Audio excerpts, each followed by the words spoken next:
the Chase Thomas Podcast, for people who have nothing but time to kill. And look, there are a lot of people in this area who like Darrell Sims because of his time at Carson Newman. And I think that there are people out there, Sims special teams coach, for anybody who you can do your own research, but I don't want anybody to think he'd shared the same position. Sims is a rah guy. So, but from how much do you rotate? How much did part of his system do you see him that Heupel relies on him of who's fresh and who's not? That's a $64,000 question as well that needs to be added at the bottom of the list. Final thing here. Hoops gets crushed in Gainesville on Tuesday night in historic fashion. Crushed. Did you call it crushed? Crushed. That was tough, man. My wife was losing it. We're sitting there watching. Lowest output in Rick Barnes' history.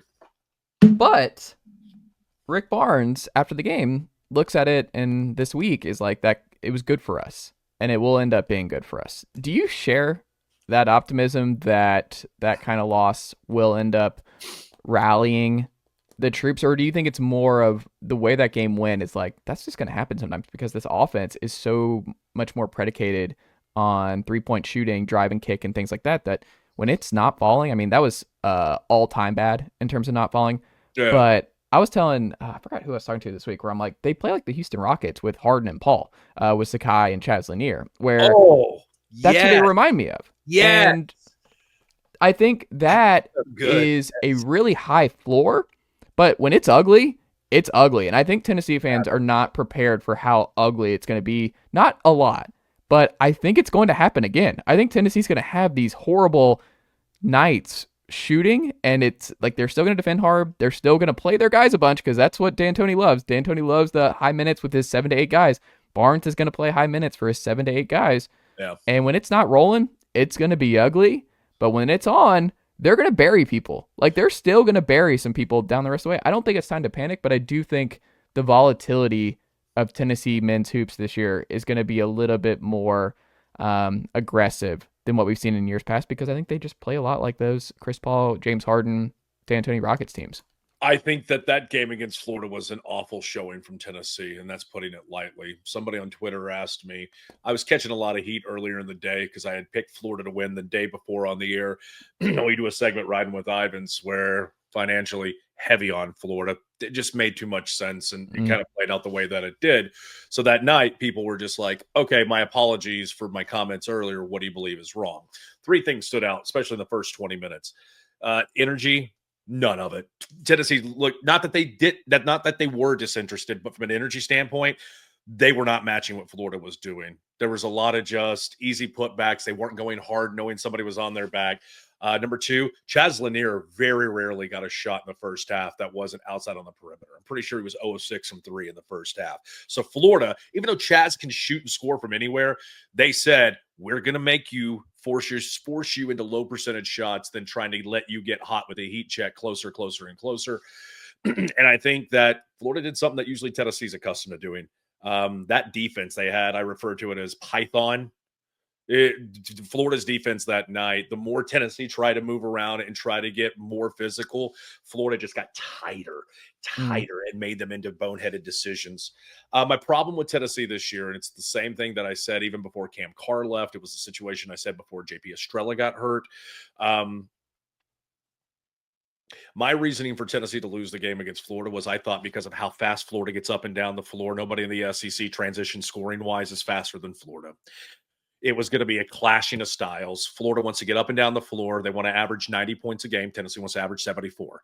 So that when you look at it, I thought aggressive defense trying to slow down a sexy Ferrari flying by you, quick whistles, much like we saw Zakai, only foul out for the second time in his Tennessee career against Illinois. I thought we would see a tight whistle. And I made that reference after the Illinois game Monday following the weekend. I go, if there's any game this year where Tennessee is seeing the opposition shooting the bonus at the 10-minute mark, 9-minute mark, they're cooked. They're done. Why? They don't have a bench. Then JP Estrella gets hurt. Oh, if anything happens, then Cam Carr leaves for the reasons that he leaves. Tennessee right now, realistically, can only play, in my opinion, 8 players. So at any time, look, it's great to see Jordan Gainey be able to take over the point guard role that a lot of people last year were going, Okay, if not Zakai, do you give it to Jemai? No, not Jemai. Okay, do you give it to? Okay, there's so many questions of those years. Tyreek Key, Key can't do it. Okay, yeah. I think it's great that Tennessee had this moment, and I think they're going to have a few more of these moments, as you pointed out. The SEC this year is they're the best conference in college basketball. They are. They proved it in the ACC Challenge. The Big 12, even though they didn't lose their heavy hitters with Texas and Oklahoma, I still want to see how Arizona transitions over, ASU transitions over. BYU, I don't think is a big slobber knocker like we believe that they are. I think maybe some of the other schools that came in can – I mean, even last year, UCF was knocking off Kansas. So, again, I don't think it's the strongest conference that we've seen. Hell, Tennessee's already played Baylor, who I think is one of their heavyweights, and they didn't have a problem with them. What I'm getting at is simply this. I said this at the beginning of the season, and I'm going to stay true to this statement. Dalton Knecht was a better scorer. Chaz Lanier is a better basketball player. I firmly believe, and it might be questioned now because of where the roster is constructed. But I said week 1, before they tipped off whoever they opened the season up against, Granger County Domestic University, whatever. I thought no matter the outcome of this season, even if Tennessee doesn't make it back to the Elite Eight, that this roster is in better position and was constructed better than what the 23-24 roster is. When you talk about what you got in the transfer portal compared to what Rick lost, graduation, and what they have now, this was the best showing yet. I know we're talking about Tennessee losing an SEC Player of the Year. I get it. But the fact that we're already talking about Chaz Lanier as already a Wooden Award finalist, this guy has jumped. I put the numbers up on my Twitter about 4 days ago.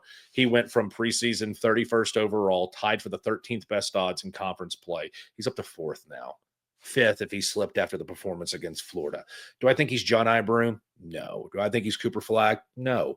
Do I think has a chance to be a back-end first-round talent?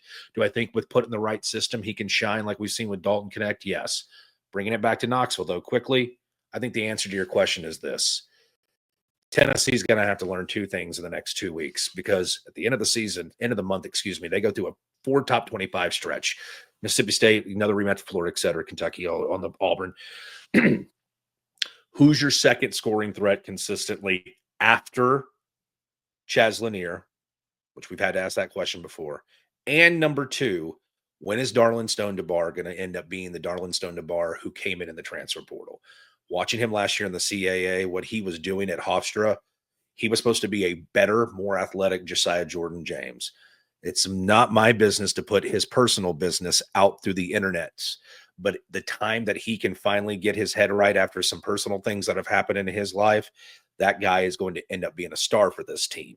And I haven't talked about Okpara being an upgrade over both Awaka as well as disappear into the shrubs Homer Simpson style like Jonas Adu does.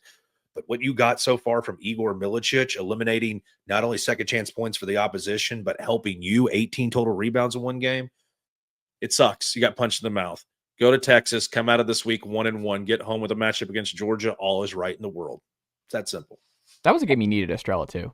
Like that. Like I think there's just gonna be different ones. Estrella, that was one thing I wrote down. I'm like, this is an Estrella game. Like this is one where you just needed Estrella in there, and that's just gonna happen. Let me ask you, what do you think it is about the O-Dome? I brought this up. I was doing the Sports Source here in town, and one of the other reasons why I picked Florida in that game. Yeah. Barnes now. 5 career matchups he's played down in the swamp. 1-4. The average losses in those 4 losses is now up to 22 points. When Tennessee goes down to Florida and they lose, they don't lose close. They get blown out of the gym, and they got blown out of the gym. Well, it's also like football. It's just kind of like what take your pick, the O-Dome or the swamp. When they pass the Sunshine State, come get your free one. Nicely done, nephew. The Chase Thomas Podcast. Hell yeah.